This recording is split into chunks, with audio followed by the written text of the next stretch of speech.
Like a Hellcat.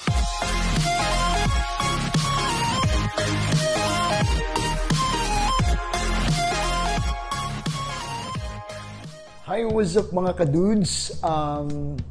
Maayong adlaw at saka welcome sa itong bagong na vlog. Ang atong topic karon is actually very interesting talaga, especially sa mga nakapasa na for final interview. So, yung topic natin ngayon is about physical examination. So, yung physical examination, dalawang category yung i-topic natin ngayon. Yung first is about physical examination ng mga skilled worker. Dito na bilong yung mga butchers, mga nannies, mga nurses, lahat ng mga skilled workers. So nabilong kayo sa temporary foreign employees or temporary foreign workers. Yun yung unang pag-uusapan natin. So, ano ba yung mga requirements? Ano ba yung mga gagawin para sa inyong final medical or physical examination? Then, sa second na topic is actually pag-usapan natin yung mga asawa naman ng mga permanent resident na kailangan din naman kasi sila mag-undergo ng physical examinations. Yung anak nila, yung asawa nila. So, ano yung mga kailangan at saka ano din yung mga tips na dapat na gagawin nila during sa physical examination nila. Kasi separate kasi yung separate yung physical examination ng pamilya nila na nasa Pilipinas sa principal. Principal yung tawag ng example, yung husband nyo nasa Canada na nag-apply ng permanent resident. May physical examination din siyang gagawin sa Canada. Separate yung pamilya niya na may physical examination na gagawin doon sa Pilipinas. So, dalawang category o dalawang topics yung pag-uusapan natin ngayon about physical examination at saka magbibigay tayo ng tips ano yung maganda during this examination. Kaya stay tuned, abangan. So talagang kailangan ng Canadian government yung physical examination sa lahat ng papasok ng kanilang bansa at sa lahat ng magiging permanent resident na nag-a-apply. So talagang required ito para safety yung citizens nila away sa mga sakit na kung meron man yung mga papasok. So talagang required ito. Usually hindi lang naman Canada yung nagre-require ng mga final medical or physical examination. Halos lahat naman ng country nangangailangan talaga ng mga medical examinations. Kasi gusto nilang ma-check kung talagang yung taong papasok sa country nila is secure sila sa safe. Or what I mean is secure or saka safety sila sa health nila. So yun yung pinaka-importante. That's why yung IRCC or Immigration, Refugees and Citizenship Canada, nagre-require talaga sila ng medical sa bawat entry na gagawin ng isang tao. Una, may mga accredited na mga clinic sila sa Pilipinas. Hindi lang basta-bastang clinic yung dapat mong puntahan just for your medical. Talagang may mga registered talaga sila ng mga clinics, mga offices. So, sa Pilipinas, na dun kayo magpapatest. At saka, yung accredited na clinic na yun na sila yung magsisend ng result nyo sa IRCC. So, yung IRCC, yung mag-decide if pwede kang papasok sa Canada or hindi. So, yung decision making talaga is dun sa IRCC. Mag-decide sila dun. Example, pag may nakita silang problema sa'yo, kung uulitin or may medication ka na gagawin. So, lahat ng decision making is gagawin ng immigration or IRCC. So, yung Canada is stricto sila. They're very strict in terms sa physical examination talaga. You are not allowed to enter Canada once nakakahawa yung sakit mo, like AIDS. Actually, tuberculosis before hindi pinapapasok, pero ngayon ina-undergo ng treatment yan kasi nagagamot din naman yung tuberculosis na yun after 6 months. Usually may mga nangyari na ganun, marami na pinapahintulutan nila na mag-undergo ng medication yung isang tao. So, they give 6 months medication kung ano mang problema meron yung isang tao na nag-apply. And then, pag okay na yung result niya, iti-test siya uli. Then, pag okay na, so, yun, pwede na siya pumasok. Pero talagang yung mga yung HIV na yan, yung mga delikado na talaga na sakit, yun talaga yung cause na hindi ka, you are not actually allowed to enter Canada. So, yun. So, talagang napaka-importante yung physical examination. Lalong-lalo na, pag-usapan natin yung pre-employment or pag-usapan natin yung mga workers or temporary foreign workers. Tinatawag kayong temporary foreign workers kasi may kontrata kayong pinirmahan sa agency. Kaya, temporary foreign workers kayo na belong. So, yung mga butchers natin dyan na for physical examination niya, what I mean is, physical examination na yung process sa next step na gagawin nila, so belong kayo sa TFW. Yes, temporary foreign workers. So, next time, sa next vlog ko, itatopic natin yung TFW para at least alam nyo yung mga rights and privileges nyo dito sa Canada. But for now, itopic natin ano yung mga gagawin nyo, ano yung mga requirements na dadalhin nyo pag pupunta na kayo sa accredited center or accredited physician na magte-test ng final medical examination nyo. So, yung unang dapat nyong gawin is, syempre, nakaabang kayo sa agency na command or sa process na ibibigay ng agency sa inyo. So, first, antayin nyo yung go signal ng agency kasi magbibigayan sila ng updates with regards kung saan kayo physical examination. So, you are not allowed to look for your own physician. So, hindi talaga siya allowed. Hindi siya valid, kumbaga. So, antayin nyo yung go signal ng agency na final medical na kayo. Then, ibibigay nila yung mga addresses, lahat ng mga accredited ng IRCC. So, yun lang talaga dapat na mga clinics yung pupuntahan nyo for your final medical examination. So, pag natanggap nyo na yung email ng agency nyo, make it sure na magpabook kayo. Tawagan nyo yung pinakamalapit sa inyo lang. Kasi may mga addresses din naman yan eh. So, hanapin nyo na lang yung mas pinakamalapit sa inyo na center na dun kayo magpapabook. Kasi, usually, yung ginagawa nila is booking talaga yan. Kasi, 2 to 3 hours lang usually na yung kumbaga duration ng service mo dun sa clinic. So 2 to 3 hours tapos ka na sa pagpapatest doon. So kaya kailangan booking para hindi magpila yung lahat ng magpapatest within that day.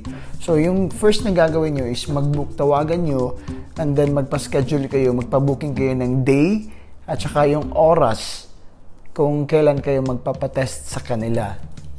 And then, dati kasi 2019, mag-prepare kayo ng 10,000 pesos talaga. Cash, ibibigay mo sa kanila. Yun talaga yung bayad pag mga TFW or kumbaga may mga temporary foreign employees for pre-employment, tawag nun. So, automatic magbibigay kayo ng 10,000 with your, actually sa own pocket mo yan. Hindi yan charge ng agency. Kumbaga sarili mong gastos talaga yan. Final medical mo. So, yun, 10,000 pesos yung dapat i-prepare mo. And then, yung requirements na dalhin mo is magdala ka ng government-issued IDs. And then, yung passport mo, i-photocopy mo yung passport mo na two photocopies of your passport. And then, 2 copies of your birth certificate na authenticated na. And then, magdala ka rin ng passport size na ID picture. So, yan yung dadalhin nyo. At saka, mas maganda na dalhin nyo na rin yung other requirements mo in case na may additional sila na hihingin sa'yo. So, madali mo lang maibigay. So, yun yung mga requirements na dapat dalhin mo pag pupunta ka dun sa clinic for your physical examination. So, yung test na nagagawin sa'yo, actually 15 above kasi to eh. So, nabilong kayo dun na category. So, yung test na gagawin sa inyo is physical examination, then urinalysis, chest x-ray, eye check-up, blood pressure, Then, i-check yung blood test nyo for syphilis and HIV. So, yun yung tests na i-undergo mo. Actually, guided din naman kayo dun kasi pag once na naka-register na kayo dun, may mga steps sila na pupuntahan mo. So, they will really guide you. Ano yung unang test na gagawin sa'yo? Ano yung second test? So, hanggang sa matapos siya. So, pinakamatagal 3 hours sa test na yun. And then, yung result, pwede kang humingi ng copy pag nandun na yung result. And then, yung result naman is didiretso talaga yan sa immigration eh. So, yung immigration na talaga yung last say kung tanggap ka o hindi. So, magno-notify sila sa'yo. Kasi within that day, pag wala ka namang problema, makakatanggap ka naman ng cleared or fit to work eh. Pero pag may problema ka, sasabihin sa'yo ng physician na ito yung problema sa'yo. And then, isisend nila yan sa IRCC. And then, yung IRCC, mag-decide kung ano yung gagawin sa'yo, kung mag-undergo ka ba ng medication or hindi ka ba nila tatanggapin. So, So, within that period of time, matatanggap mo na yung kung physically fit ka talaga o hindi. So, ganun yung ma-experience nyo pag mag-physical examination. Yun na tayo. I hope na naintindihan nyo yung mga empleyado na nakasign ng contract na for final medical, yun yung gawin nyo. So ako dati, nung final med ko, medyo may problema may nakita silang problem sa x-ray ko. Pero okay naman, nakakalabas naman. So wag masyadong mag-panic kung ano man yung mababasa sa'yo. Kasi yung bawal lang naman na makapasok sa Canada is yung may mga nakakahawa na sakit. Yun lang naman eh. Pero yung iba na kaya sa gamutan, magagamot din naman yan. Kasi bibigyan din kayo ng grace period niyan. Hindi naman ganoon ka-stricto yung Canada eh. As long as hindi siya nakakahawa.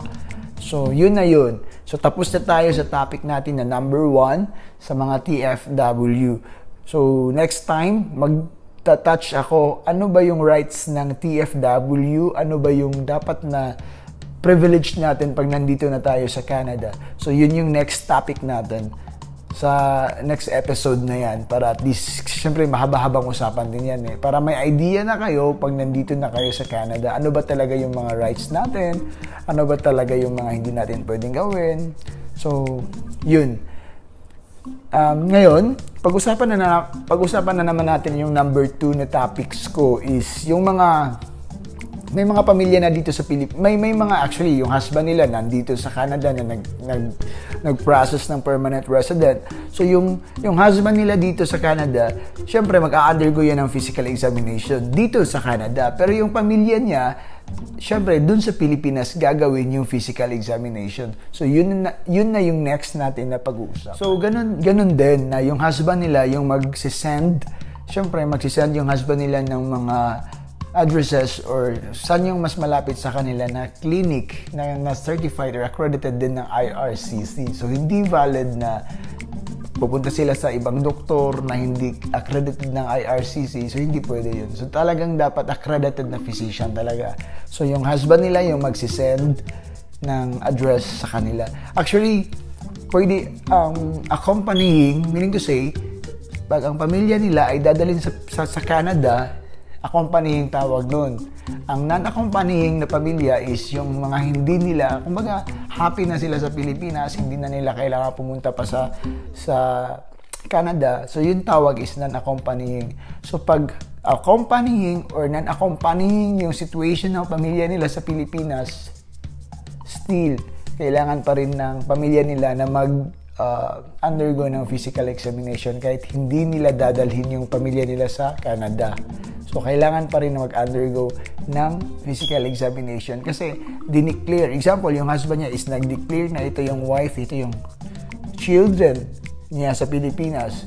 Sasabihin niya hindi niya isasama pero kailangan pa rin, kahit na hindi niya isama, kailangan sa requirements niya yung result ng physical examination ng pamilya niya na nasa Pilipinas. So, mag-undergo at saka mag-undergo talaga yung pamilya niya ng physical examination. So, yun yung requirement ng government ng Canada sa non-accompanying. So, accompanying or non-accompanying, kailangan mag-physical examination yung pamilya nila sa Pilipinas.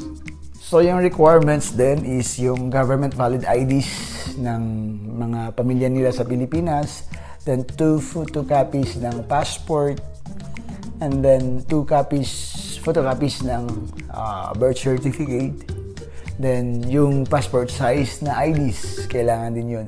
So, in case na yung anak niya is wala yung mama niya, so kailangan ng guardian, pero kailangan ng authorization letter galing sa parent ng bata na yon, or sa mama ng bata na yon. Then photocopy, kailangan magdala pa rin siya ng photocopy, birth certificate ng mama ng bata, pati passport, pati 2 valid government IDs. So yun, dadalhin niya pag underage yung bata. So yun yung mga requirements bago pupunta sa IRCC, ay bago pupunta sa physician. And then, yung payment ito, iba yung categories ng payment nila. Iba siya sa TFW. Yung TFW is 10,000 eh. Sa kanila, mga less 10,000 yun. So, naka-bracket siya. So, sa ages 0 to 4, physical examination lang yung gagawin. 5 years old to 10 years old, physical examination, and urinalysis yung gagawin na test. Then 11 years old to 14 years old, physical examination, urinalysis at saka chest x-ray. So sa TB talaga. Then yung 15 above, same sa requirement nung TFW na skilled worker. Physical examination, urinalysis, chest x-ray, eye check-up, blood pressure, check blood test for syphilis at saka HIV din. So, yun yung gagawin. So, accompanying at saka non-accompanying, still, kailangan nila ng physical examination sa Pilipinas. So, yung tips pa rin is same dun sa sa Filipino temporary foreign workers, yung tips na gagawin nyo pag mag-undergo kayo ng physical examination para prepare yung katawan nyo saka para maiiwasan nyo yung negative na mga results na mangyayari sa inyo. So, make it sure na alagaan nyo talaga yung katawan nyo. So, yung result niyan is, syempre, yung result niyan ipapadala din sa IRCC, and then yung IRCC na yung mag-decide kung papasok ka sa Canada o hindi, or pasok ba yung tests mo o hindi. So, nagdidepende na yan sa IRCC. Pag may mga problema, talagang yung IRCC yung magsasabi. So, i-inform nila yung physician na ganito yung gagawin. Kung may mga procedure na uulitin, so, nagdidepende na yan sa result nyo. And then, sa mga temporary foreign workers, huwag nyo iwala yung resibo nyo. Kasi, isisend nyo talaga yung resibo ng physician sa agency nyo. Hindi ibig sabihin na isend nyo for refund, hindi. Isisend nyo as katibayan na nakapag-final examination, physical examination na kayo. So, yun. So, make it sure na itago nyo yung resibo para naman walang problema in the near future. So, yun yung topic natin for today. Sana naintindihan nyo na talagang sa physical examination ng temporary foreign workers or sa lahat ng mga nakapasa sa agency ng mga workers, yun yung procedure talaga na gagawin. May mga agency na yung pre-medical examination nyo ay may sarili din silang doctors, may sarili silang physicians. Pero may mga agency din, na, like Mercan, yung pre-medical examination nyo naman is ginagawa nyo sa kahit anong clinic sa Pilipinas as long as DOH accredited siya. So, yun. Pero pag final interview, pag final medical na talaga, may sarili na talaga yung government ng Canada na mag-provide sa inyo ng mga physicians para diretso yung sa kanila, yung result sa kanila. So you have to be guided na pag mag-final med, huwag kayong pupunta-punta sa mga doctors na or pupunta sa mga clinics na hindi accredited kasi invalid yan. So, antayan nyo yung go signal ng agency. Same with sa mga pamilya ng worker dito sa abroad na nasa Pilipinas. Huwag kayong magpa-medical dun sa mga doctors nyo. Make it sure na dun kayo sa mga accredited na mga doctors or accredited na mga physicians ng IRCC. para hindi na mauulit, hindi na kayo gagastos pa.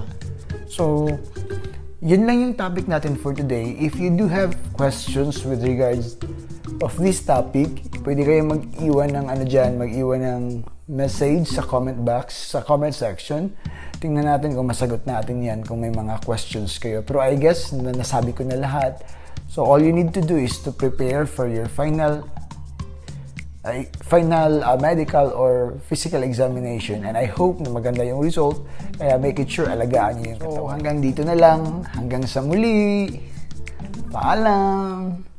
Congratulations pala sa mga nasendan ng American agency na qualified for next step physical examination. Thank you for that, na at least you're actually one step going to your dreams ba. So, hopefully, magkita-kita tayo dito sa Canada, and I'm sure na gaganda yung buhay nyo. So, alagaan nyo talaga yung katawan nyo, kasi yun lang talaga yung puhunan. So, thank you guys. Thanks for watching.